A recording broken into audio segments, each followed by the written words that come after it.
अवघ्या 4 दिवसांवर येऊन ठेपलेल्या स्वतःच्या लग्नाची लग्नपत्रिका संगमनेरच्या प्रवरा नदीपात्रात सोडण्यासाठी गेलेल्या एका डॉक्टरचा पाण्यात बुडून दुर्दैवी मृत्यू झाल्याची घटना काल सकाळी 11 ते 12च्या सुमारास घडली.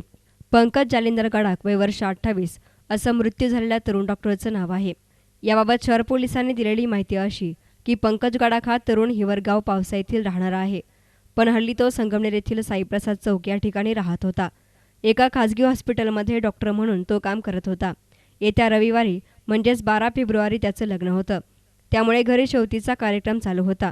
मंगळवारी तो सकाळी आपली लग्नपत्रिका मोठ्या पुलाच्या खाली असणाऱ्या प्रवरा नदीपात्रामध्ये सोडण्यासाठी गेला होता आणि त्याच दरम्यान त्याचा तोल जाऊन तो पाण्यात पडला आणि काही वेळाने त्याचा मृतदेह संगमनेर तालुक्यातील वाघापूर नदीपात्राच्या पाण्यावर तरंगताना आढळून आला. त्यामुळे घटनेची माहिती वाऱ्यासारखी गावात पसरली.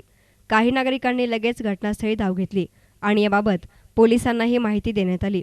माहिती मिळताच पोलिसही घटनास्थळी पोहोचले. या प्रकरणी पोलीस पाटील नानासाहेब शिंदे यांनी दिलेल्या खबरीवरून शहर पोलिसांनी अकस्मात मृत्यूची नोंद केली आहे.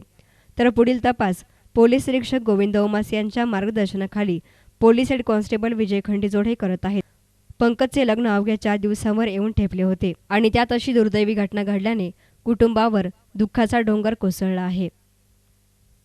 News reporter Sonali Shelke, S9 media, Sangamner.